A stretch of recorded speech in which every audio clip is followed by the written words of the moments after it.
My name is Margaret Rose Coldwell.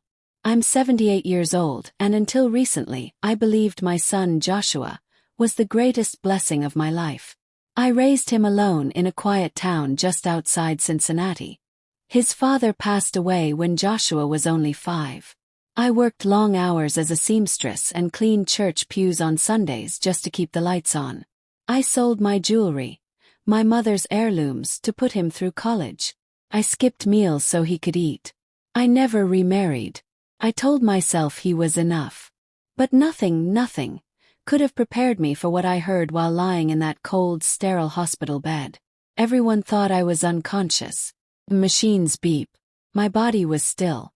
But my mind was wide awake. It happened on a Wednesday. Joshua entered the room, his voice low, annoyed, almost like I was an obligation. His wife, Charlotte, was with him. I knew her voice too, sharp like broken glass. "She looks peaceful, doesn't she?" Charlotte said, placing something on the tray beside me. "A fruit cup, maybe." "Honestly, Josh, how long is this going to drag out?" "I don't know. She's been like this for days," Joshua said, sighing. "I don't even know why we're here again. She's just taking up space." I would have flinched if I could. Charlotte laughed. You always said she was dramatic. Maybe she's just dragging it out for attention." Joshua chuckled. "That's Mom for you. Her whole life was a performance. The sacrifices, the suffering. I didn't ask for any of it. My fingers wanted to move. My heart wanted to scream.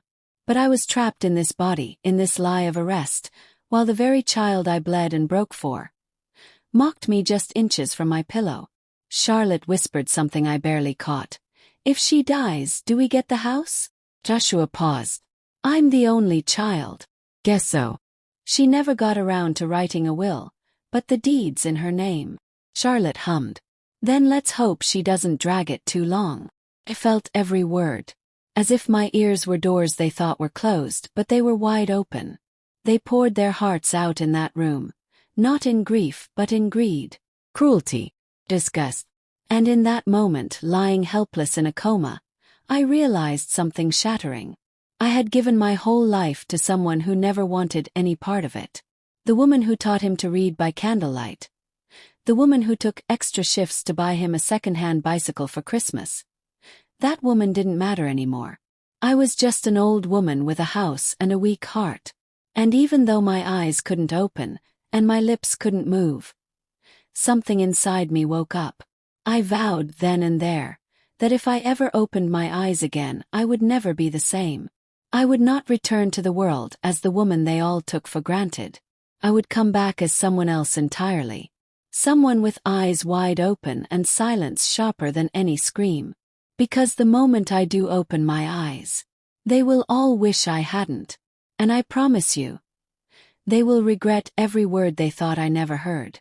If this story moved something inside you, if you've ever been underestimated, silenced, or betrayed by the ones you love, then this is your story too. Let me know where you're watching from, and don't forget to like, comment, and subscribe for the next chapter. What happens when Margaret opens her eyes? You don't want to miss it. I was 16 when I first learned how to silence my pain. That was the year my father left us. My mother didn't cry, at least not in front of me. She simply scrubbed the kitchen floor harder and boiled potatoes with a blank stare. I remember thinking then that strength looked like stillness, like pretending nothing had shattered. That's the same stillness I carried into my adult life. Had to. I was a young widow with a baby boy in my arms and a mortgage payment I had no idea how to make. But somehow I made it. I didn't cry in front of Joshua either. Cooked, cleaned, smiled. I built his life with my bare hands. And now, lying in this hospital bed while he plotted over my still body, I realized I had passed down the worst lesson of all. I had taught my son that silence was strength, that smiling meant I was okay, that giving everything meant I expected nothing in return. He learned that I would never speak back. But I wasn't going to die like that. That Thursday morning, the nurses were taking vitals and adjusting tubes. They talked around me, not to me the way you talk around furniture or fading wallpaper. I could feel their kindness. There were some sweet ones, but they didn't know I was listening to everything. Then, like clockwork, Joshua came in. Alone this time. He sounded annoyed again. His footsteps were impatient. "She's still not gone," he muttered under his breath. He sat by my side and took out his phone. "You know what's messed up?" he said to nobody in particular. "All these years she kept acting like she was the hero, always saying she sacrificed everything. But I never asked her to." I heard him chuckle bitterly. "She clung to me like a trophy, made me feel like I owed her every breath. Maybe I'm a bad son, but I'm tired, Mom. You don't get to guilt-trip me for your own choices." I wanted to scream. Not because of what he said, because part of me understood where it came from, but because I couldn't respond. I couldn't say, "Joshua, my love was never a guilt trip. It was a gift. But I see now you never knew the difference."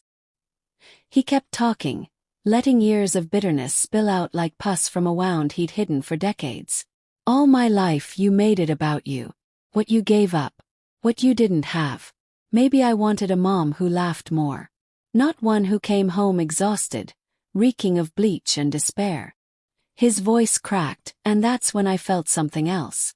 This wasn't just cruelty. It was pain. Resentment. A deep wound he'd never unpacked. And it hurt, God, it hurt, because I thought I had done right by him.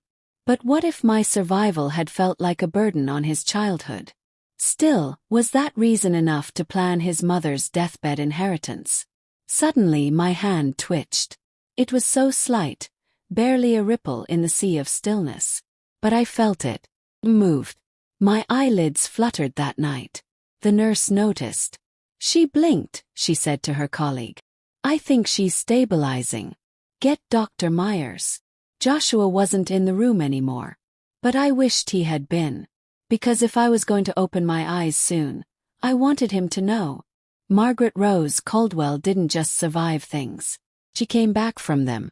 When the doctor arrived, I heard them whispering about neurological responses and possible reawakening. They had no idea that I had been awake long before my eyes remembered how. By the next day, I was moved from critical to observation.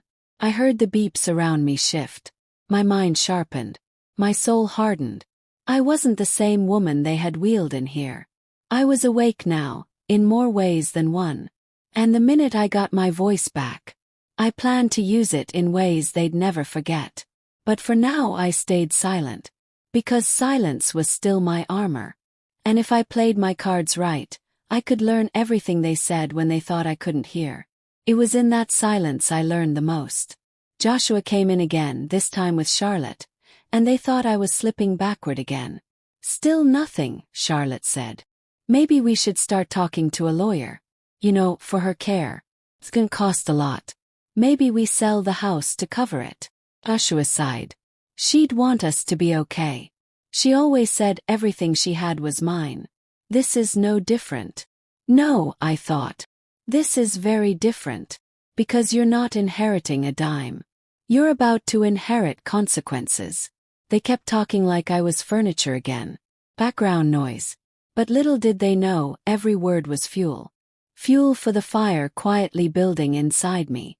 And when I rise from this bed, there will be hell to pay. If you've ever listened in silence, only to hear truths that broke your heart, this story is for you. Leave a comment if you've ever felt invisible in a room full of people you loved. Don't forget to like and subscribe because Margaret's just getting started. And the silence is about to be broken. The next morning my eyes opened fully. No flutter. No hesitation. Just open. It was like surfacing from a deep ocean, where everything had been muffled and heavy. Now the world returned with sound and color and pain. A nurse screamed. "She's awake." Doctors rushed in. Bright lights invaded my pupils. A cold stethoscope pressed to my chest. Questions were thrown like darts. "Can you hear me, Margaret? Squeeze my hand if you understand. Do you know where you are?" I didn't respond. Not yet. Because I wasn't ready for them to know I understood everything. I wanted to wait. I wanted to hear more. What my son really felt, what Charlotte planned, how far they would go if they thought I wasn't coming back. The doctors called it miraculous progress. They moved me from the ICU to a private room. Machines were unplugged one by one.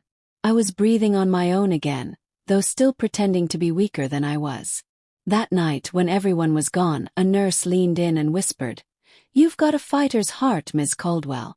Most don't make it out of a coma like that." I blinked slowly, the only movement I allowed myself. But inside, my mind was racing. 'Cause I remembered it all. The words Joshua said. The tone in his voice. Charlotte's greed, her calculation. The way they circled my bed like vultures, looking for scraps. The next afternoon, Charlotte returned alone.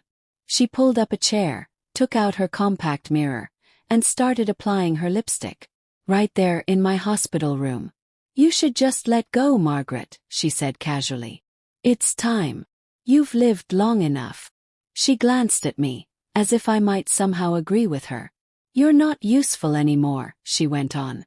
"You've done your part. You raised a son. Let the younger generation take over now."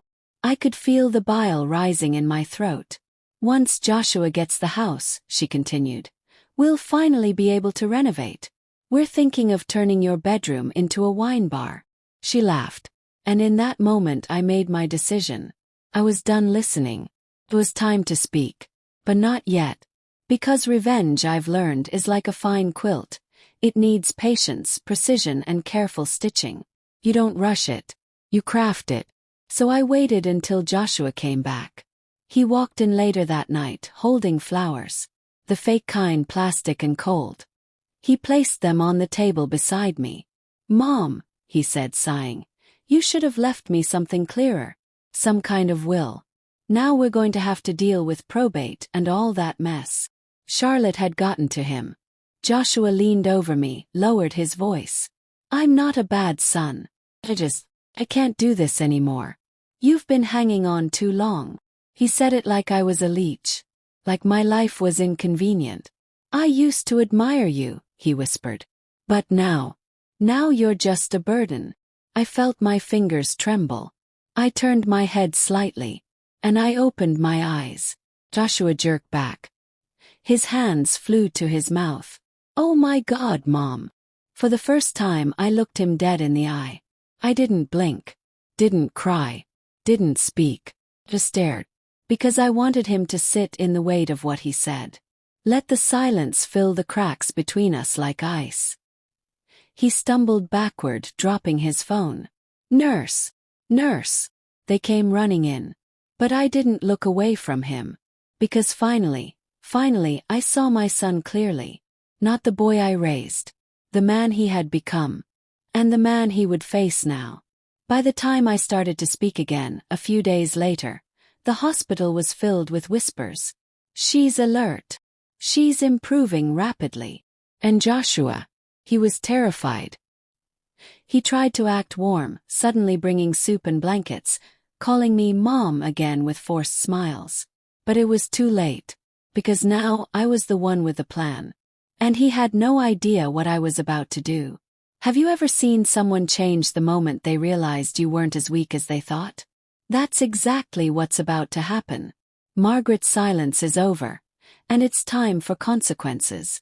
Don't forget to like, comment, and subscribe if this story is speaking to your soul. The real confrontation begins next chapter. The first words I spoke after coming out of the coma weren't, "Thank you," or "I'm alive." They were, "Where is the hospital administrator?" Everyone in the room froze.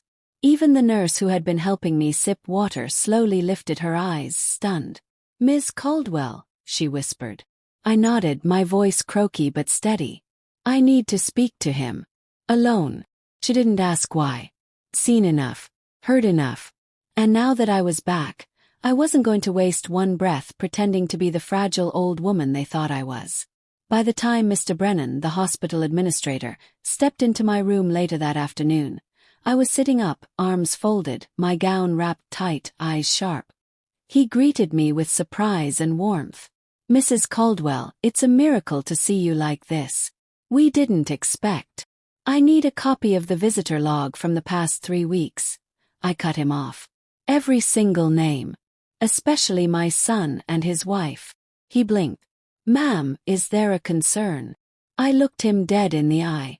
I heard everything. And I need to know exactly how often they were here. And when? Mr. Brennan left with a quiet nod. He didn't ask further questions.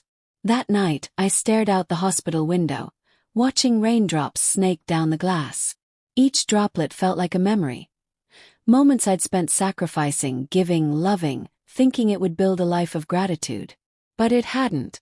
Instead, it had built a prison I hadn't realized I was in. The next morning, Joshua arrived again, this time with Charlotte. She brought a bouquet, cheap supermarket lilies, and placed them in a cracked vase. Mom, Joshua smiled awkwardly. You look better. Charlotte chimed in. We've missed you. I turned to her, finally speaking with purpose. That's funny. Because I didn't miss your voice at all. She flinched. Joshua cleared his throat. Mom, I think you might be confused. Coming out of a coma can mess with memory and... I remember everything, I said flatly. Every visit. Every word. Charlotte's face drained of color. I turned my attention to her. So tell me again. Which room were you planning to turn into the wine bar? Joshua's mouth opened, then shut. No words came out. I fed you, I said to him. I gave up my body, my dreams, my joy, so you could have yours. And you came to my bedside to mock me. Mom, wait, please. No, I cut in, lifting a hand. No more pretending. Not from you. And not from me. Charlotte stepped forward. We were stressed. It wasn't personal. People say things. Oh, but it was personal, I said calmly. It was your true nature. And I saw it clearer than ever. The nurse wheeled in my breakfast. I nodded and thanked her, my voice softening just enough to show dignity. Joshua stood there, stiff and red-faced, while Charlotte looked like she wanted to vanish into the linoleum. I won't be going back to the house, I said slowly. Not yet. I'm transferring myself to a recovery facility. One you don't know. Joshua's brows shot up. Why? We can help you recover. No, I replied, sipping my tea. Because recovery starts with removing what poisoned you. His mouth dropped open. Mom. And before I go, I added, placing the teacup down, I've hired an attorney. Charlotte gasped. For what? I smiled faintly. To write a new will. One that reflects what I've truly learned about family. They stood frozen. You're disinheriting us? Joshua asked, voice cracking. I'm giving what I've built to someone who values love, respect, dignity, I said. Because you didn't just betray me. You embarrassed my legacy. Then I paused. But I'm not done yet. I let those words hang in the air, heavy and unyielding. Because I wasn't just disinheriting them. I was exposing them. But not yet. First I needed to heal fully. And when I did, the world would know the truth. About the son who mocked his mother on her deathbed. And the woman who heard it all. Have you ever felt your eyes open to someone's true nature? Too late. Margaret did. But she's not going to waste that revelation. If you've ever had to rebuild from betrayal, hit that like button. Subscribe and comment with, I hear you, Margaret. If you're ready for the reckoning that's coming next. It's only just begun. 3 weeks after my discharge, I rolled myself into the sunroom of the private recovery estate I had personally selected, well out of reach from Joshua and Charlotte. The place was called Willow Haven, nestled quietly in the hills beyond the city. Quiet, clean, with big glass windows and gardens full of jasmine. The kind of place where people come not just to heal their bodies, but to remember who they really are. And I remembered. I remembered the sound of my son's voice as he called me a burden. I remembered Charlotte's laughter as she spoke of selling my home before my body had even cooled. I remembered everything. The staff at Willow Haven didn't treat me like an old woman waiting to pass. They treated me like a woman with time left to decide what to do with her story. And that's exactly what I did. The very first week, I met with the estate lawyer I'd contacted, Mr. Donald Thorne, a sharp man in his 40s with more fire in his eyes than anyone I'd seen in years. I told him everything, every word spoken while I lay in that hospital bed, every insult, every betrayal. I want to rewrite everything, I said firmly. And I want to make sure there's not a single loophole for them to crawl through when I'm gone. He took notes fast, nodding as he typed. We'll need to transfer the deed, secure a living trust, and put protections in place in case they try anything shady. They already are shady, I replied. I wasn't angry when I said it, just honest. That same week I called Clara, the young woman I used to mentor at the community center. Clara had no family and was working herself through nursing school when I met her. I'd given her free room and board in my basement while she studied. When she graduated, she left me a note that said, "You gave me back my dignity." Now it was time to give her something else. I made her the sole beneficiary of my estate. Joshua was officially cut off. But that wasn't the end. Because this wasn't just about money. It was about truth. And the truth needed witnesses. While I was at Willow Haven, I quietly began recording videos. Confessions, reflections, explanations. Everything that happened while I was in that coma. I wanted the world to hear it from my mouth. Not a twisted version told by Joshua after I was gone. Each clip was honest. Sometimes I cried. Sometimes I raged. But all of it was real. I emailed those clips to my lawyer under the subject line, "Release upon death or betrayal, whichever comes first." Because I wasn't just playing defense. I was playing chess. Back at their end, Joshua and Charlotte were spiraling. They had returned to my house, assuming they'd move in. But the locks had been changed. Charlotte texted me, "Is this some kind of mistake?" I didn't reply. Joshua called a few days later. His voice panicked and syrupy. "Mom, hey, can we talk? We didn't mean what we said, we were just stressed." I let it ring. They started showing up at the front desk of Willow Haven. Security turned them away. Then came the guilt letters. "Please don't let one mistake ruin everything." One mistake. I had heard hours of mistakes. And still part of me, a tired, grieving mother, ached. Because as much as I wanted to hate my son, I couldn't erase the boy who used to sit in my lap and beg me to sing to him when he was sick. That part of motherhood doesn't die, no matter what your child becomes. But I had to grieve that boy. Because the man standing in his place had killed him. One afternoon, I was in the garden at Willow Haven when a nurse walked up, face pale. "Ms. Caldwell. There's a woman outside who says she's your daughter-in-law. She's crying. She says it's urgent." I looked at her steadily. "Does she look genuinely upset?" The nurse hesitated. "She looks frantic. And angry." That sounded more accurate. "I'll see her," I said. "But I want you to record the conversation." The nurse blinked. Is that legal?" Smiled. "I'm consenting to it. She doesn't have to know." They brought Charlotte to the visitation patio. She had dark sunglasses on, but her voice was already trembling. "You're trying to ruin us," she spat before even sitting down. "I'm just finally telling the truth," I said calmly. "Something you've never been good at." She slammed her hand on the table. "This is all about punishment, isn't it? Because we said some things while you were sick." "Said things," I repeated. "You plotted over my unconscious body like I was a bag of trash. You mocked me. You wanted me gone." She opened her mouth to respond, but I leaned forward and whispered, "I heard every word, Charlotte. Every word." Her jaw locked. "So yes," I said, my voice softening. "This is about punishment. But not the kind you think. It's about making peace with what's real.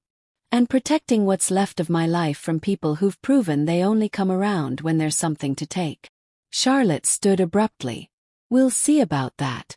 You can't erase us from your life." "Not legally." Smiled. "You'll be surprised what a woman can do when she wakes up from a coma and realizes silence is no longer survival." She stormed off. That night, I sat in bed holding the locket Joshua had made for me when he was 10. Inside was a photo of us. Him missing his 2 front teeth, me with dark hair and tired eyes, cried. Because love doesn't disappear with betrayal. But it does evolve. And now my love had turned to protection. Of myself, of my peace, and of the future I chose to build without him. But I wasn't finished yet. Because before this ends, Joshua was going to face the woman he thought would never speak again. Have you ever had to let go of someone you love because they showed you their true colors? That's what Margaret is doing. And it's the hardest thing she's ever had to do. If her strength inspires you, like and comment below with "I choose peace." Don't forget to subscribe. Next chapter is where Margaret begins her quiet, final strike. The knock on my recovery suite door was soft, almost apologetic. When I opened it, a surprise waited on the other side. It wasn't Joshua. It wasn't Charlotte. It was Eleanor, my sister's daughter. My niece. Someone I hadn't seen in years. "Margaret," she breathed, holding back tears. "I heard what happened. I didn't know if you'd want to see me."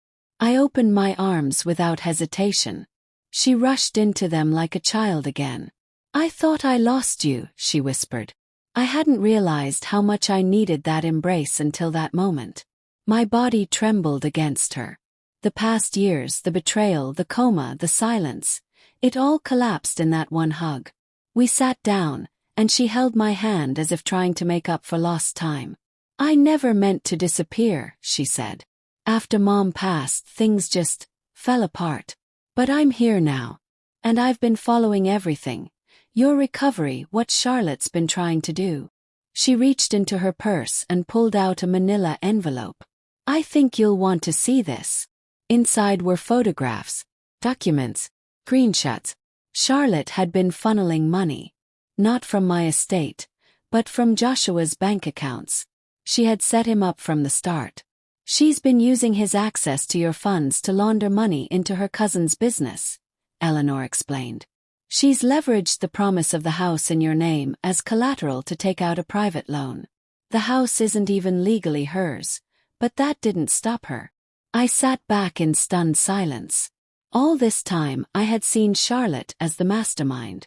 But it was worse than that, she was using my son too. Not that he didn't deserve consequences. But now I realized, he might have been a pawn as much as a participant. A part of me wanted to protect him again. But that part had to be overruled by something stronger. Justice. We made a plan. That night, I emailed Mr. Thorne, my attorney, and told him to fast-track the trust transfer and begin an official investigation into Charlotte's fraud. If the house was being used to secure private debt without my knowledge or permission, I could have her charged. The next morning I sat with the estate coordinator at Willow Haven and updated my health directive, giving Eleanor full medical and financial power of attorney. Charlotte and Joshua were erased entirely. Later that week I received a call from the bank. It was the fraud department. "Ma'am," the voice said, "we just flagged a suspicious transaction on your account. Someone attempted to transfer a large sum to an offshore firm." Closed my eyes. Was the name on the transfer Charlotte Matthews or Joshua Caldwell? Yes. There was a pause. Charlotte Matthews. Bingo. "Decline the transaction," I said. "And put a full freeze on my account.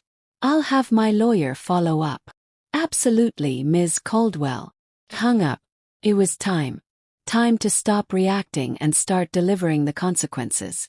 The next day, I asked Eleanor to drive me to my home. I hadn't been back since the coma. As we pulled into the driveway, I noticed a red Lexus parked outside. Charlotte's. Bold. The locks had already been changed weeks ago, but I brought the locksmith again just in case. As Eleanor pushed me in my wheelchair up the porch ramp, the front door swung open. Charlotte stood in the doorway, arms crossed. "You're trespassing," she hissed. Smiled. "That's funny. I was about to say the same to you." Joshua came into view behind her. He looked thinner, paler. Defeated. He saw me and froze. "Mom." I raised a single hand to stop him. "I know everything." His face crumbled. "Charlotte," I said coolly, "you've got 30 minutes to collect your things and remove yourself from my property before I call the sheriff and file charges for identity fraud, wire fraud, and theft." She tried to speak, but I cut her off again. You lied. You stole. You schemed. I turned to Joshua. And you let her. Mom, I didn't know, he said, voice trembling. I believe you, I said. But that doesn't make you innocent. His eyes filled with tears. Please. Messed up. But I never thought she'd. No, I said firmly. You knew she was wrong. And you chose comfort over conscience. Charlotte tried to storm back inside, but Eleanor blocked her. The locks will be changed again by nightfall, Eleanor said. And the sheriff already has your license plate. Charlotte's mask cracked. She shoved past us and stomped to her car, screaming on the phone to someone. Probably her cousin, the fake business partner. I turned to Joshua one last time. I loved you, I said. I still do. But I love myself more now. Tears rolled down his cheeks. And for the first time he looked like the little boy again. Is there anything I can do to fix this? He whispered. I stared at him long and hard. Fix yourself, Joshua. That's the only thing left to save. I turned my wheelchair away, the wind catching my shawl as Eleanor pushed me back down the porch. The home I'd built was still mine. But the people I built it for. I was alone again, but for the first time in decades, felt free. Margaret took her voice back, her power back, and her peace back. And yet, some wounds still ache. If you've ever walked away from someone you loved for the sake of your soul, tell us below. I choose me. Don't forget to like, comment, and subscribe, because next chapter is where healing meets unexpected reckoning. The locks were changed again that same night, this time by a veteran locksmith named Harold who had known my late husband.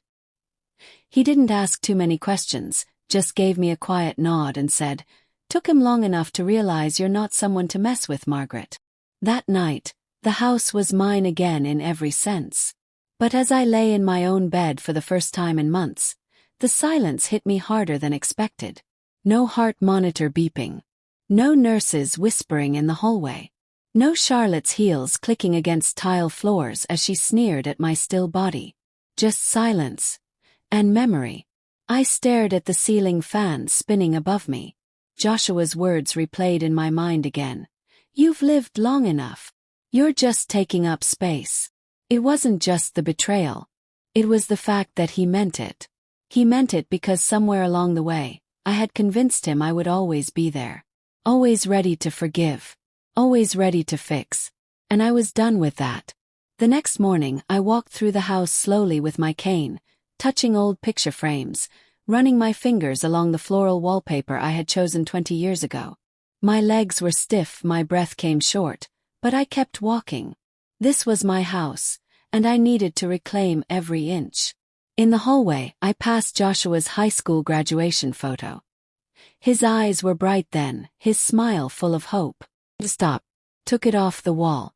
And packed it away in a small box marked, "Memories I no longer serve." Not out of spite, but to make room for new memories. Ones that didn't require me to shrink for someone else's comfort. Later that day the doorbell rang. It wasn't Joshua or Charlotte. It was Clara. She stood at the door with a grocery bag full of homemade soup and fresh fruit. "I heard what happened," she said softly. "I came to say thank you. And I came to help, if you'll let me." I didn't cry, but I came close. I stepped aside and opened my arms. "Clara," I said, "welcome home." She moved in that night, quietly taking over the guest bedroom, cooking in the evenings and helping me file paperwork. We worked together to transfer all my assets, officially and permanently, into a living trust under her care. No more loopholes. No more chances for Joshua to return with tears and empty apologies. He called again 3 days later.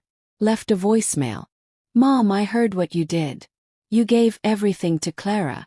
To her. She's not even family." I didn't answer. The next message came 2 hours later. "You'll regret this. I was your son. Your only child. Blood matters. But love matters more. And actions speak louder than DNA." Clara and I kept moving. We cleaned the attic, donated old clothes, and even sat down to plant tulips in the front garden. For the first time in years, I heard laughter echo through the halls again. Not forced, not polite. Real. But peace didn't last long. A letter came in the mail 2 weeks later. Legal summons. Joshua was contesting the trust. He had hired an attorney and claimed I was mentally unstable when I signed the documents. That I had been coerced. That I was acting under the influence of outside manipulation. He wanted the house, assets, everything. Even after everything, he was still clawing at what didn't belong to him. I brought the letter to Mr. Thorne. He scanned it, then looked up at me calmly. "Don't worry, Margaret. You dotted every I, crossed every T. We have recorded statements, video testimony, medical assessments, witnesses. His case doesn't have legs." Still, the fact that he was trying burned. That night, I walked to the backyard alone, cane in hand, stars blinking above me like old friends.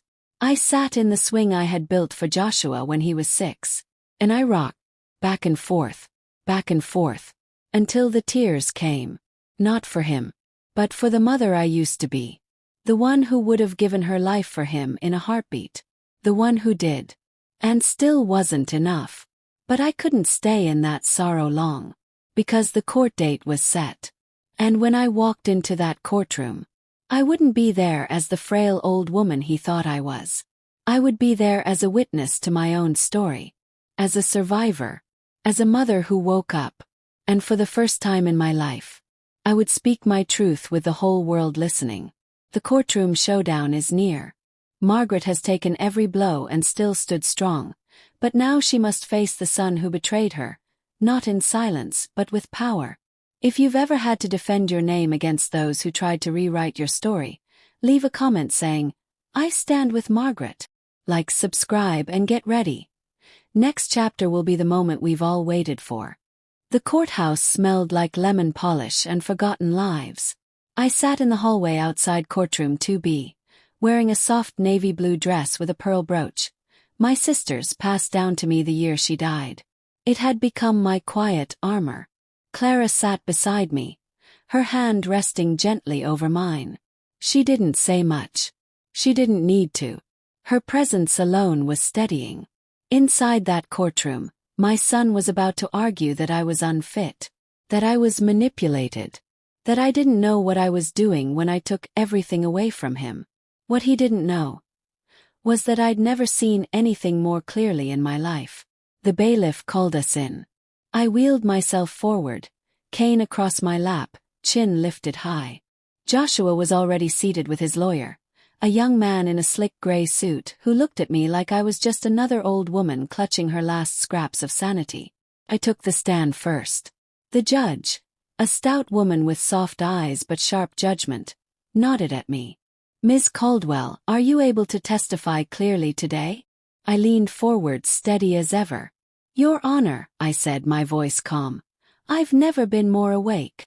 And then I told them everything. Coma. The things I heard. The words that cut deeper than any knife. How I couldn't speak or move, but was fully aware as my son and his wife stood at my bedside and treated me like a dying inconvenience. The courtroom was silent. Then I told them about the fraud. The offshore transfers. The fake loan Charlotte secured using my home as collateral. Clara submitted the evidence. Screenshots, emails, a statement from the fraud investigator at the bank. And last we played the video. The one I had recorded at Willow Haven just 2 weeks after my recovery. In it, I looked directly into the camera and said, "My name is Margaret Caldwell. I am of sound mind. I am creating this record because I have been betrayed by the very person I gave my life to. This is not an act of bitterness. This is an act of protection." I watched Joshua's lawyer glance nervously at him. Joshua wouldn't meet my gaze. When it was his turn to testify, he took the stand with shaking hands. "Your Honor, I was grieving. I said things I didn't mean. I didn't think she could hear me. It wasn't real what I said. It was emotion." The judge frowned. "You said she should die, Mr. Caldwell. You plotted to sell her home while she lay unconscious." He stammered. "We didn't mean it like that. We were just overwhelmed. Clara leaned toward me and whispered, "He still doesn't get it." Well, he didn't. Because remorse without responsibility is just performance. When the judge returned after a brief recess, her verdict was direct. Power of attorney remains with Clara Ellison. The trust is valid and legally sound. Mr. Caldwell, this court finds no evidence of coercion or mental instability. Furthermore, we refer your wife's fraudulent activities to the local district attorney's office for formal investigation. Joshua sank in his seat. Charlotte, who had refused to attend, would soon be facing criminal charges. And me. I finally exhaled. When it was over, Joshua followed me out into the hallway. He looked smaller somehow. Not in stature but in spirit. "Mom," he whispered, eyes glistening. "Please." "Messed up. But I'm still your son." I turned to face him, cane in hand, back straight. "I loved you, Joshua," I said. "I still do. But I will no longer carry you. That part of my life is over." His face crumpled. "So that's it." "No," I said. "That's freedom. For both of us." He reached out and for a second I almost took his hand. But I didn't. Because love does not mean returning to the fire that burned you. It means walking away, even when your heart breaks. Clara and I left the courthouse that day with the autumn wind brushing our coats and a new beginning blooming in the silence between us. The house was safe. The truth was spoken. And Margaret Caldwell had been reborn in the fire of betrayal. But there was one last thing I needed to do. I sat down at my writing desk that evening and began a letter. To a woman I hadn't spoken to in over 30 years. Joshua's biological sister. My daughter. Yes, I had another child, one I gave up for adoption when I was a struggling teen. I never thought she'd want anything to do with me. But now it was time to try. Because I wasn't done rewriting my story. And if she was willing, I'd show her the woman I had become. You've seen Margaret survive betrayal. You've seen her rise in silence. But now, a new chapter opens, one even her own son didn't know about. If you've ever rebuilt yourself from ashes, comment below. I reclaimed my story. Like, share and subscribe. Next chapter is a secret decades in the making. Don't miss what comes next. The letter was short. Just 3 paragraphs and a return address. No apologies I hadn't earned the right to offer yet. No desperate explanations. Just the truth. And an invitation. I don't know what you've been told about me. But if there's any part of you that ever wondered who I was, if you ever wanted to know the woman behind the decision, I'm here now. And I would like to know you. I signed it simply, Margaret Caldwell. And I mailed it. Then I waited. For a week nothing came. I didn't tell Clara. I didn't mention it to Eleanor. This was a piece of my heart I had kept sealed for nearly 6 decades. If it remained sealed forever, I told myself I could live with that. But I would no longer hide from it. And then, one morning as I watered the tulips Clara and I had planted, the mail truck pulled up. The mailman handed me a small cream-colored envelope. No name on the front. Just a return address in Colorado. I took it inside and sat at my dining table, the same table where I had served Joshua birthday cake for 15 years. My hands trembled as I opened the envelope. Inside was a card. It said, "I always wondered. I'd like to meet you." Signed, Melanie. My daughter had written back. Her name was Melanie. And she had always wondered. I sat with that card in my hand for a long while, tears slipping silently down my cheeks. Not because it fixed anything. Not because it erased the loss. But because it offered something I thought I no longer deserved. Second chance. The following week, Clara helped me make arrangements. Melanie and I spoke on the phone twice. Soft conversations, careful and light, as if we were both touching a flame we didn't want to snuff out. She agreed to visit. She wanted to bring her husband. And her son, my grandson, said yes. And just like that, life began to fill in the cracks of everything that had broken. But of course, not all ghosts stay buried. 2 days before Melanie's visit, I received a knock at the door. It was Joshua. Alone. His face was worn down. The shine in his eyes was gone. I opened the door slowly. He held up a manila folder. "I signed the withdrawal," he said. "I won't contest the trust again." I said nothing. He looked around the porch. "You painted," he murmured. "It looks like it used to." "It never stopped being mine," I said. He swallowed hard. "I know. I see that now." He offered the folder. Inside were the legal withdrawal papers. His signature included. "It's over," he said. I didn't want to leave it like this." I stared at him. He looked tired, defeated, older than his age. "I wish I could take it all back," he whispered. "But I know sorry doesn't undo what I said. What I did." He nodded. "It doesn't. But I still love you," he said. "Even if I didn't know how to show it." I studied him. For the first time, his words sounded less like a performance. More like a man trying to rebuild something he had carelessly burned down. "I know you do," I said gently. "But Joshua, I love myself more now." He nodded slowly. And for the first time he didn't look offended. He looked like a man who finally understood. He turned to leave, then paused. "Who's Melanie?" My heart skipped. "I found her," I said simply. He blinked. "You mean the one you?" He nodded. He looked at me for a long time. "Will she replace me?" "No one replaces anyone," I said. "But healing has to come from somewhere. And you let your place go." He left without another word. And I didn't cry. Not this time. 'Cause I was full. Rooted. That Saturday Melanie arrived. She looked just like my sister. Same high cheekbones. Same walk. Same shy smile.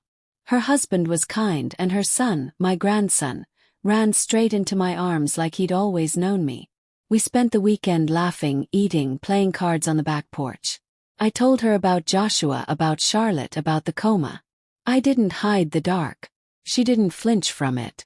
"I'm not here for the fairy tale," she said. "I'm just here. If you'll have me."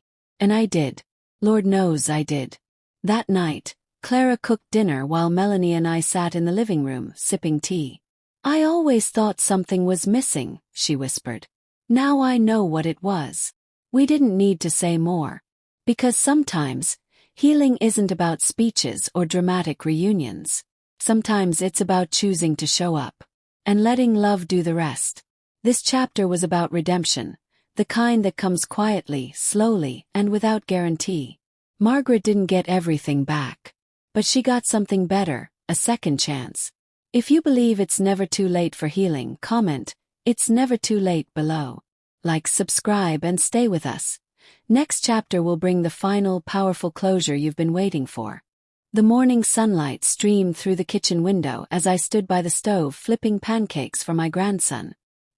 His name was Caleb, 7 years old, freckles like stars dusted across his cheeks, and a laugh that could thaw any bitterness left in my bones. "Grandma," he said through a mouthful of syrup, "can we build a tree house?" Smiled. "We can do anything we put our minds to." He grinned. "Even if we're old. Especially if we're old." That was the first time I'd called myself old and meant it with pride. Because old didn't mean worn out. It meant weathered. It meant I had survived. Not just the coma or the courtroom or the betrayal. I had survived being invisible in my own life. Not anymore. Melanie was still asleep upstairs. Her husband had taken an early walk with Clara to the garden. The house felt alive in a way it hadn't for years. I could smell lavender on the breeze. Hear the chimes on the porch dancing lightly in the wind. And then, as I poured Caleb a second cup of orange juice, the doorbell rang. My chest tightened. When I opened it, Joshua stood there. He looked different. Not desperate. Not angry. Was still. He held a brown paper bag. His eyes scanned the living room where Caleb's toy truck rested on the floor, and Melanie's sandals lay beside the welcome mat.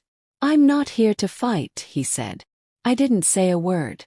He reached into the bag and pulled out a loaf of bread. "Your sourdough recipe," he said. "Took me a few tries." I looked at him, blinking. He chuckled lightly. "You always said, If you want to make peace with someone, break bread with them. I stepped aside. He walked in slowly, as if stepping into the past and hoping not to break anything. Caleb ran up to him. Are you Grandma's son? Joshua looked down, startled. Yeah, I am. Cool, Caleb grinned. I'm her grandson. The word made Joshua's shoulders drop. Not in defeat, in realization. He sat at the table. I joined him. For a moment we said nothing. Then he spoke, voice softer than I'd ever heard it. I didn't come back for the house, or the money, or a second chance. I came back to say something I should have said years ago. He swallowed hard. I was angry. Life. You. At the version of me I thought I was supposed to become. And I blamed you because it was easier than blaming myself.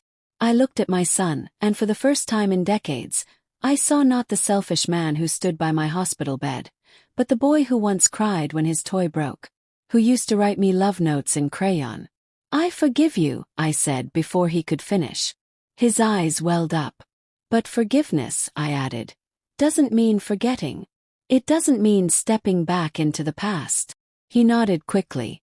I don't want that. I just wanted you to hear me say I'm sorry. When you can actually hear me. I reached across the table and took his hand. It was shaking. You were lost, I said. I get that. But I found my peace now, and it can't include the chaos I once allowed. I hope you build your own peace too. He nodded again, blinking fast. Can I meet her? He whispered, glancing upstairs. Melanie. Yes. He nodded. I'll leave that to her.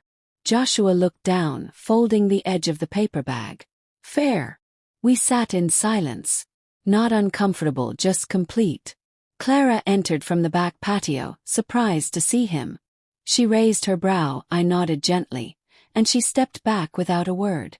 As he stood to leave, I rose too. He looked at me as though seeing me clearly for the first time. Thank you, he said.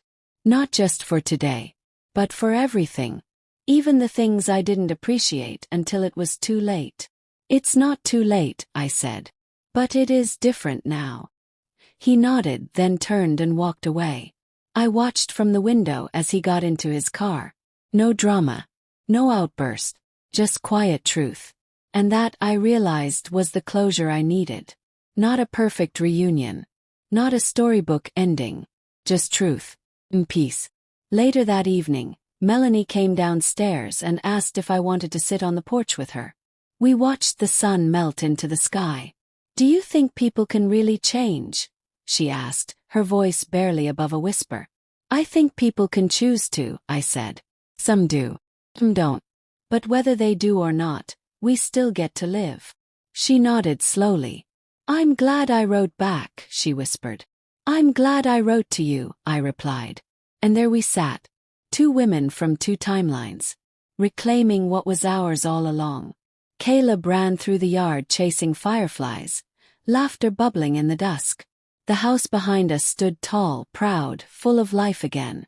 No longer a place of sorrow or secrets, but of survival, of restoration, and of love, the kind that isn't blind anymore. The kind that sees everything and chooses to remain. If Margaret's journey has touched your heart, if you've ever fought to reclaim your dignity, rewrite your story, or choose peace after betrayal, this was your story too. Comment below. I heard every word and I rose anyway. Don't forget to like, subscribe, and share this with someone who needs to hear that it's never too late to take your power back. Your story matters. Thank you for walking through Margaret's with us.